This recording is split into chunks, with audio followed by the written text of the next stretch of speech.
Brent Beaird of College Sports Today and First Coast News, as we do each and every hump day. Brent, we've got a lot to get into on this Wednesday morning. First and foremost, a good morning to you. Well, and good morning to you, my friend. Yes, hoops is going well around the conference, and obviously comings and goings with coaches and players in football. So it's an adventure to keep up with all of it. You know, in some ways, looking at the SEC men's basketball standings right now, it's about what you would expect. You see Tennessee up there at 5-0. You see Kentucky at 5-1. Boy, that Alabama win over Kentucky looks better and better with each passing UK performance, because the Cats are starting to look like one of those Kentucky teams. No doubt. But then you see South Carolina, they're at 5-1. Don't know if many people really thought that would be the case. Even after the loss last night, Ole Miss at 4-2. And then some teams that you expected maybe to be a little bit better. Vanderbilt, especially at the bottom of the league at 0-5, but they've had some catastrophic injuries, one of particular note to that team for Bryce Drew. So how would you sort of summarize what we've seen through 5 or 6 league games to this point? About what you expected, a little bit in between, maybe not what you expected? I think that I thought Arkansas would be better. But they're leading the league, and unfortunately, in the worst defense. Tom Crean's still got his hands full at Georgia. Trav, is it my imagination, or does everybody struggle to beat A&M, but yet they're still 1-5 only? Yeah, Florida got the W last night over the Aggies, and you know, when Mizzou goes into your building, Mizzou's a bad basketball team. Yeah. And when they go into your building like they did over the weekend and beat you, as the Tigers did A&M, that's not a good thing. And in some ways, if you're Alabama, it makes that A&M win here in Tuscaloosa even a little more painful. But I think Alabama has done some good replacement grade work in some instances, and specifically in beating these ranked teams, beating Kentucky, beating Ole Miss, even playing Tennessee off its feet. This Alabama team very much in touch with at least the bubble right now as it relates to the NCAA tournament. Oh, I don't think there's any question. And Trav, people may forget, but Bama got, they had a pretty good rally in Baton Rouge to get within, about 4 points late against LSU. After, frankly, LSU had everything it put up in the first half of that game. The blessing and the curse of Bama basketball right now is now maybe John Petty is settling some of this, but you don't really know who to cover, because at times they didn't have a real go-to guy. Petty's beginning to step up with that. Gosh, what would Herb Jones be if he could hit some free throws? And really one of the stars last night of the Ole Miss game was Galen Smith. Got that hook right before the end of the half. But I still think their glue guy is still Riley Norris. They had that scrum about mid-court. The ball pops out, he gets it. If they can get Tevin Mack back going again and Alex Reese, look, it's not a perfect team by any stretch. They've got to work on interior defense at times. They've really got to focus on free throws. But I'm with you. Right now, they're at a pretty good place going to Baylor and then coming back from Mississippi State next Tuesday. Yeah, with the way this team is played, it is very much more of a glass half full outlook when you look at the teams coming up.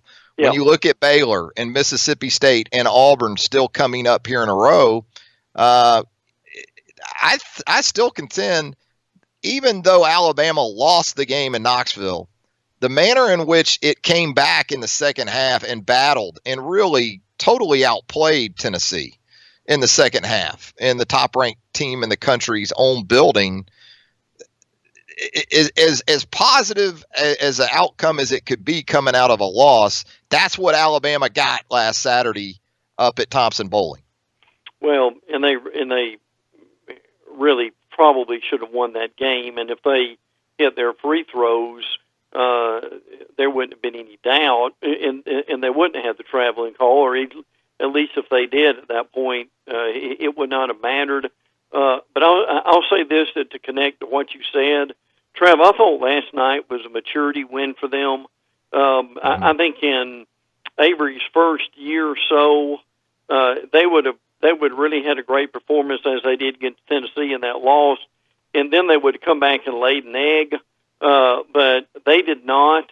You never know what gets teams motivated. But that little dust-up pillow fight they had before the game started kind of kept them motivated throughout the game, didn't it? Yeah, it seemed to have a more positive effect. You're right. From a maturity standpoint, Alabama looked much more like that team. I mean, you look at Terrence Davis for Ole Miss. He's one of the better players in the Southeastern Conference, but he had a horrific night, and a lot of it, I think, stemmed from a lack of maturity from the Rebels, whereas you have to give credit to Alabama, certainly, from that aspect. Let's talk some football, as we like to do when we have you on here, Brent. Some grad transfer news within the Southeastern Conference. We already knew Jalen Hurts had made his way to Oklahoma. First time, really, though, that Lincoln Riley has gone on record about that situation at OU, involving also Austin Kendall, who has moved on to West Virginia at the quarterback position. But then you hear yesterday, Nick Starkel, Texas A&M, looking to make the move. He's got 2 years of eligibility remaining. Brent, I think this is a guy who could have a lot of nice value to his next stop. I know that he never got over the hump with Kellen Mond and Jimbo Fisher in his first year at that spot, but this is still a guy I can see at the right spot, even in the SEC, somewhere else. That you could plug. You could plug at a Mississippi State or maybe a Vandy or something like that, and really impact a team for 2 years, Brent, not just one. Oh yeah, absolutely. I mean, he's got pretty good size, 6'3" and 218. I think he could be a very good quarterback for somebody. And I kind of wondered what he would do. Did this surprise you at all? I mean, obviously you saw that Mon was going to be the guy, and I get that. But I'm with you. I mean, he would fit in really well. I don't think he can run like Mon Trav, but which really suits Jimbo. But as far as having a guy that's got some experience in a real upside for 2 years, he would be a fit and has a pretty bright future. If I'm Joe Moorhead over in Starkville, I'm sniffing around Nick Starkel. Absolutely. Because that offense we saw from Mississippi State last year with Nick Fitzgerald, that's not what Moorhead wants to do going forward. He doesn't want his guy to be primarily a runner. And I think that's going to play out, too, with Keaton Thompson coming behind Fitzgerald. So as far as what Moorhead really wants to do on offense, Starkel's a guy I'd give a look to. Oh, absolutely. In terms of just throwing the football. But, yeah, with Jimbo, it was pretty much set in stone that Jimbo's riding with Kellen Mond, because if he stuck with him after that Auburn debacle, there wasn't a change coming, and at least that I can see. What about you? I agreed. And look, I'm going to say this throughout the summer is they might be Bama's biggest problem next year, or certainly in 2 years. I really think they're coming on, and that's going to be a hard game in College Station because I think Elko's doing a really good job with that offense. But back to your point about Starkville and Mississippi State, I mean, that's what Moorhead really needs is now you think about some of the games they lost this year, even that LSU game. Travis, if they've got anybody that has any passing ability above and beyond Nick Fitzgerald, they may have won, a couple more games this year than they did. I don't think there's any doubt about that. And we're talking about coaching staff turnover in the SEC, and obviously right here in Tuscaloosa, it's been the everyday news because of so much overhaul that is going on with this staff. Again, Holman Wiggins, the wide receivers coach at Virginia Tech, expected to join Nick Saban's staff on the offensive side of the ball. But sort of under the radar, sticking with Mississippi State, Yeah. I don't know if a staff's been hit harder than Really? Joe Moorhead's this offseason, right? Yeah, no doubt about it. Obviously, Charles Huff going to Alabama, and I've heard really good things about him too. And then Luke Getsy goes to the Packers also, and they're losing their strength coach at that time. Now they are getting Terry Richardson from UConn. And I think if I was at UConn, I'd want to get out of I'd want to get out of there too, along that line. But and listen, what I'm curious about, Trav, and I know this is Jacksonville stuff, and I'll say it real quick.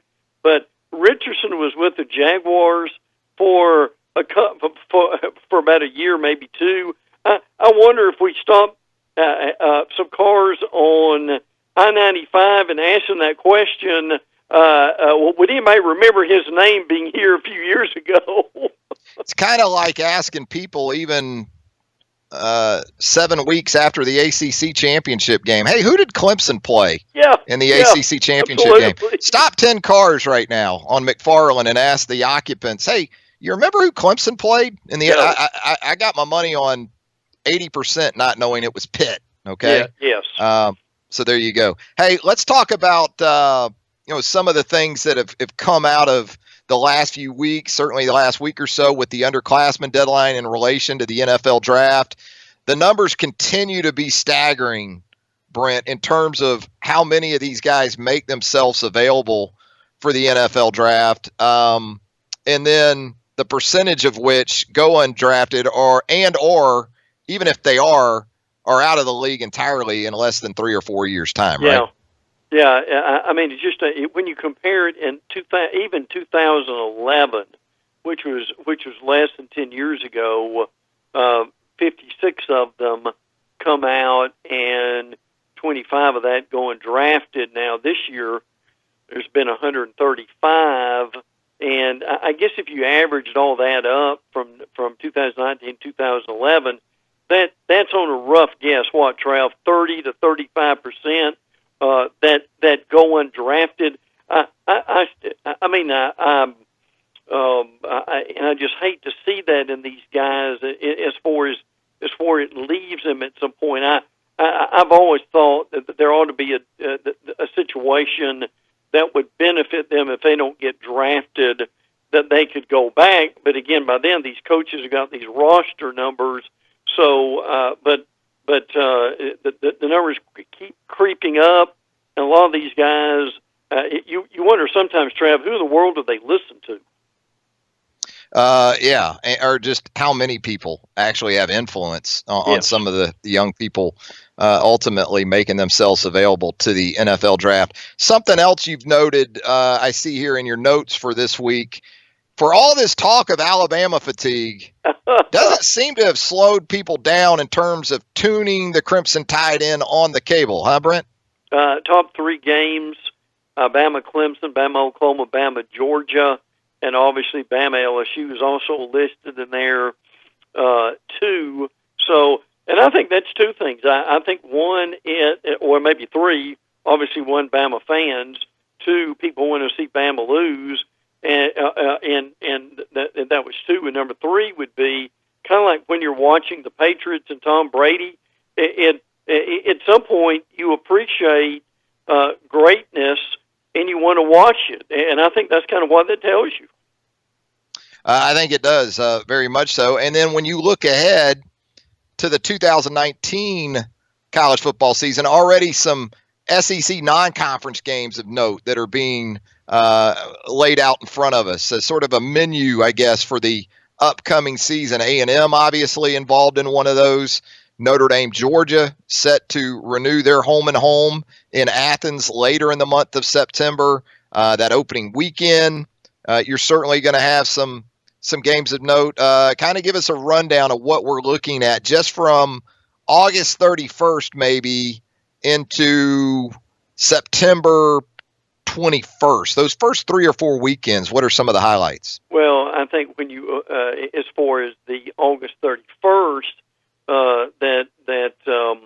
Auburn, Oregon, and Dallas, Florida, and Miami, which is going to be huge here.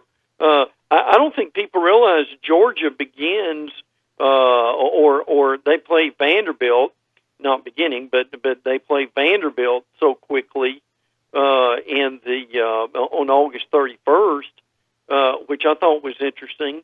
Along that line, obviously that's when Bama gets going along that line too on that time. But then obviously everybody's going to be looking at A&M and Clemson. Trev, I don't think people realize this game's on yet, but on that September 7th, LSU at Texas. Listen, how important is that game going to be for both those programs? Yeah, that's going to be contender or pretender game, right? I think we're going to find out in Austin on September the 7th. But, in terms of perception and narrative moving forward throughout a season, I think Auburn and Oregon is going to be very much the same way in Dallas on August 31st. There's going to be a lot of hype about Mario Cristobal and this Oregon team going into the season as a real candidate for the CFP coming out of the Pac-12.